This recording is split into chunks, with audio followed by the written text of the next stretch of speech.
He worked hard every single day of his life, 40 years on the job, doing everything society told him to do: save money, pay his bills, stay out of trouble. But now, at an age when he should be enjoying retirement, he's sleeping inside a cold, windowless storage unit. How does someone who gave everything to the system end up with nothing? And what does his story reveal about the shocking reality millions of Americans are facing right now? They just passed a bill where they can increase your rent, and we just got back from vacation, and that shit is already affecting us. They're already trying to raise our rent, and because of that, we had a whole dispute thing with our landlord this morning, and because of that, I'm already on plan B, C, D, all the way up to Z in my head, and I'm trying to find already another place as a backup in case we do have to move. Why is it that no place near us that can accommodate me and my child and my man is affordable? Nothing is affordable in this city. This isn't just a story about one man. It's a story about a country where working your whole life no longer guarantees stability, where rising costs, broken safety nets, and corporate greed can strip away decades of effort in the blink of an eye. Tonight, we uncover the heartbreaking truth about why some of America's hardest working citizens are being forced to call storage units, cars, and even sidewalks their homes. But before we dive deeper, ask yourself, if this can happen to him, a man who played by all the rules, what's protecting the rest of us? A lifetime of work, a lifetime of broken promises. The man at the center of this story could be anyone: a factory worker, a truck driver, or a retail employee. He started young, clocking in shifts before dawn and finishing long after dark. Like so many others, he believed the promise: if you worked hard enough, you'd earn security. For decades, he sacrificed. He skipped vacations, took overtime whenever it was available, and paid into Social Security and retirement funds. His body carried the scars of that labor: sore knees, a bad back, constant exhaustion. And yet, when the time came to rest, there was no reward waiting. Pensions had disappeared. His retirement savings were eaten away by medical bills. His rent, once affordable, had doubled in just a few short years. When his job finally vanished, replaced by younger workers at lower wages, the safety net he expected was nowhere to be found. He had done everything right, and still, he was left behind. But here's the haunting question. If a lifetime of work no longer guarantees security, what does that mean for the future of everyone still in the workforce? The storage unit becomes home. When the eviction notice came, he had nowhere to turn. Shelters were overcrowded, unsafe, and filled beyond capacity. Friends and family had their own struggles. With what little money he had left, he rented a storage unit, a small, locked space meant for furniture and boxes, not for people. Inside, he laid out a thin mattress on the concrete floor. A single lamp plugged into an outlet became his only source of light. He kept food in a cooler with melting ice, always worrying someone would discover him. You know what's crazy is how expensive going out has gotten, and the fact that Gen Z is like, we're just not doing it anymore. We're not doing it because I would say, at least in the city that I'm in, it costs at least $100 to $150 if you want to have a night out with your friends. The average drink where I'm at is like $20 to $25 once you put tip in there. So if you're having 4 or 5 drinks, that's well over $100. And then God forbid you're calling an Uber. God forbid you're calling an Uber there and back. Each night, he locked the metal door from the inside, praying he wouldn't be caught or thrown out. The storage unit became both his prison and his sanctuary. It was cold in the winter, sweltering in the summer, and dangerous year-round. Yet for him, it was better than sleeping on the street. This is the reality thousands of Americans quietly face. They live in storage units, in their cars, or hidden in abandoned buildings, invisible to a society that would rather not look. But here's the question that should haunt us all. How can one of the richest nations on earth allow its citizens to live like this after giving everything they had. The crushing weight of housing costs. The American dream has always been tied to a home. For decades, people were told that buying a house was the ultimate sign of stability. But today, even renting a modest apartment is slipping out of reach. Over the last 20 years, wages have barely moved, but rent, it's exploded. In many cities, the cost of a one-bedroom apartment is more than an entire paycheck. Families are forced to choose, pay the landlord or pay for food and healthcare. And if you fall behind just once, eviction notices come fast and ruthless. For our worker in the storage unit, it was rent hikes that pushed him over the edge. He had lived in the same apartment for nearly 2 decades. But when the building was sold to a corporate landlord, everything changed. First came new fees. Then came renovations that justified rent increases.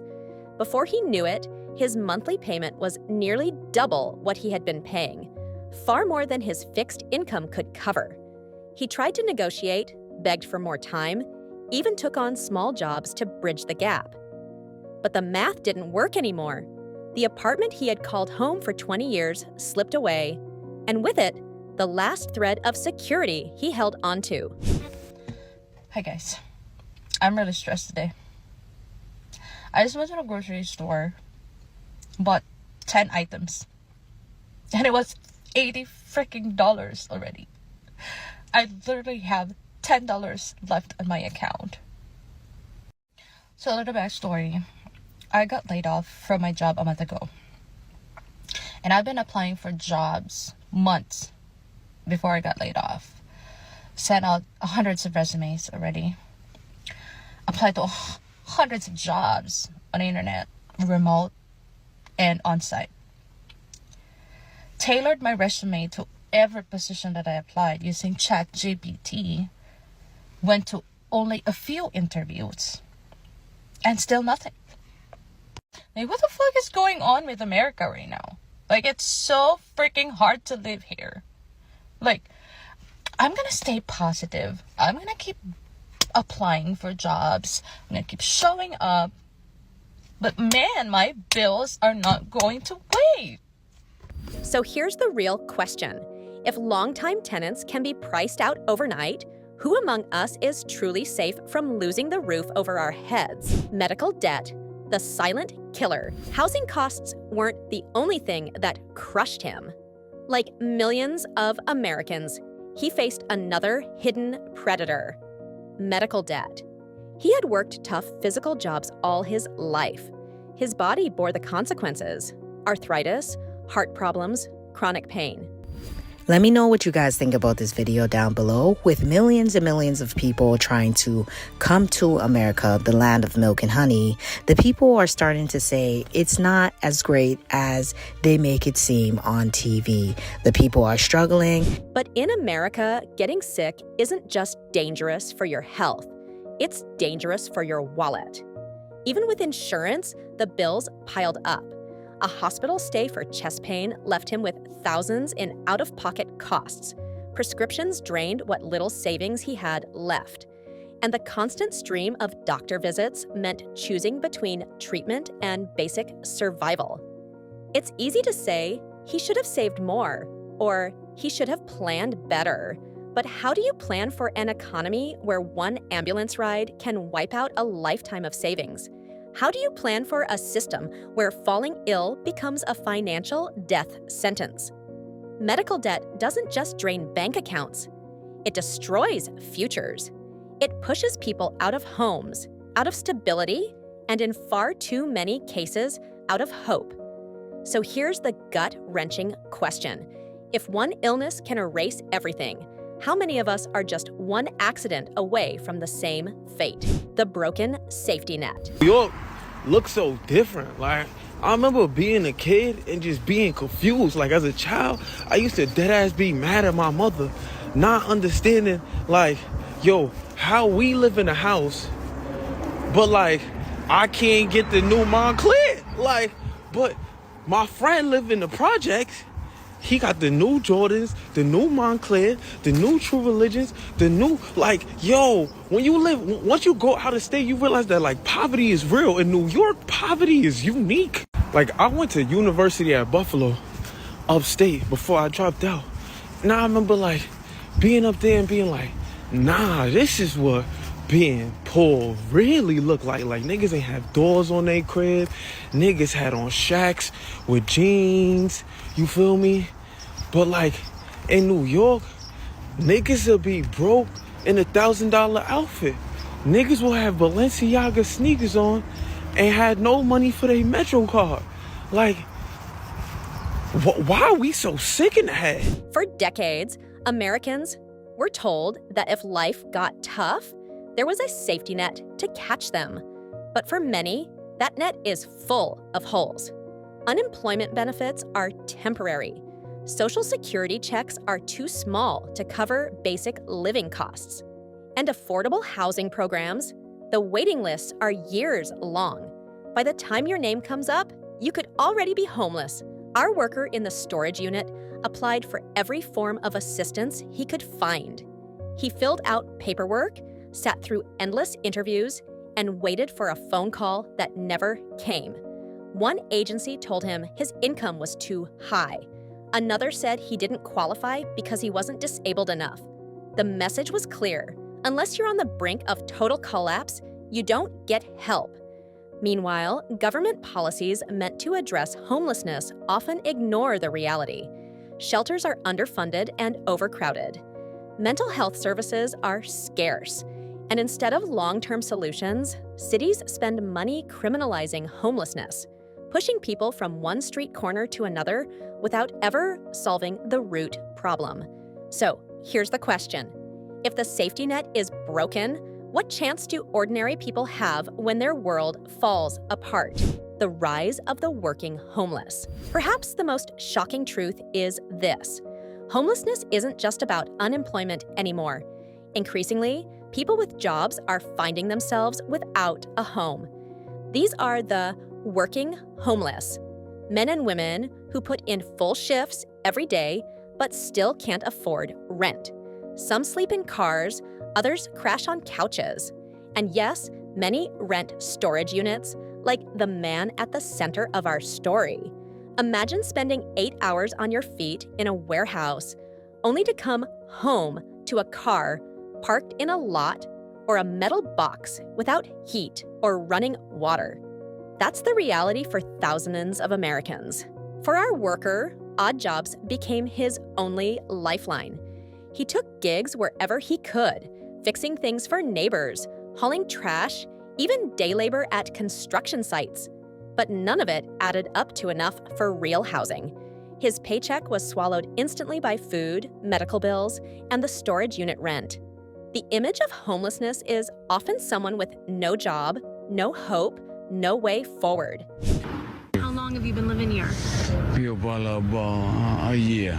Jose Rivera. You're supposed to leave after 10 o'clock, right? So we do. We leave before 10 o'clock. But the truth is far more unsettling. You can work hard every single day and still end up with nowhere to live.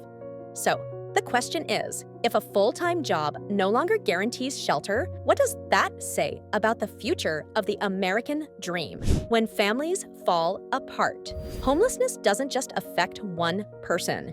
It ripples out, tearing families apart and leaving scars that last for generations. Our worker once had a family of his own, a wife, kids, grandkids. But as bills piled up and stability slipped away, relationships fractured. The shame of losing everything weighed heavily on him. He stopped visiting family gatherings. He avoided phone calls. In his mind, he had failed them, and that failure created a wall of silence. But this isn't just his story. Across the country, families are being forced to make impossible choices. Parents send children to live with relatives while they bounce from shelter to shelter. Couples split under the stress of constant financial strain. Grandparents who should be spending their twilight years surrounded by love instead find themselves completely alone. The tragedy is not just the loss of housing, but the loss of dignity, connection, and belonging. Once those ties are broken, rebuilding them is almost impossible. So it's the air picture with the mattress, y'all. So with the air mattress, so I'm gonna have to. I'm sweating in here, it's hot. But yeah, I'm gonna have to give me I'm gonna have to order me like a little mat or something to sleep on the floor. So here's the painful question. How many families must collapse before society admits that this is not an individual failure, but a systemic one? The man sleeping in his storage unit is not just one man. He is a symbol of millions who worked, sacrificed, and gave their best, only to be left with nothing. His story forces us to confront a truth we'd rather ignore. In America today, hard work is no longer enough. Housing costs soar, medical debt crushes, the safety net fails, and families unravel under the weight of a system that punishes the vulnerable instead of protecting them. But here's the choice we face. Will we continue to look away, pretending this is just their problem? Or will we demand real change? Affordable housing, healthcare that doesn't bankrupt people, and a safety net that actually saves lives? The answer will determine the kind of nation we become. A country that abandons its hardest workers, or one that finally keeps the promises it made. What would be so wrong about nobody having to struggle? Like, at the end of the day, money is a made-up thing. Like, it really is just a piece of paper. It's the worth that we put into that piece of paper. Like, the government literally said, this is how you're going to trade and get things, and so this paper is valuable. And so then it made it so that the more of those dollars you have, you're seen as more than. But it's like, at the end of the day, why does anybody else have to struggle just because they don't have that piece of paper? Like, we have all these vacant buildings, literally just empty buildings. Nothing's going on in there. Why can't you guys renovate that and let people go in those buildings and get off the streets if you really want people off the streets and they're making your streets dirty or whatever the fuck? Like, that doesn't make any sense to me. Why does someone have to struggle to eat? Why can't they just have the ability to eat food when there's all of this food that's available in the world? And food gets thrown out of the grocery stores if it doesn't get eaten by a certain time. So there is food for everyone to eat. Like, what is the point of having anyone struggle when everything that they would need is available and they would be able to have that if they had a piece of paper? A piece of paper that everyone gave value to. And since everyone gave value to this piece of paper, that's the reason why they have to struggle and not be able to eat and not have housing. When realistically, like, why do they have to earn their living and earn a house and earn food every day when they didn't ask to live this life at all? They didn't ask to be born, but they have to earn their right to live. Like, this shit is really insane. So, what do you think?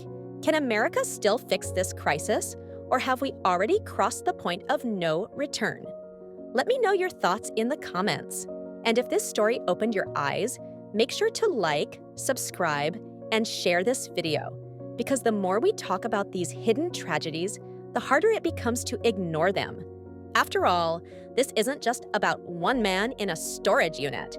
It's about all of us and the future we're heading toward.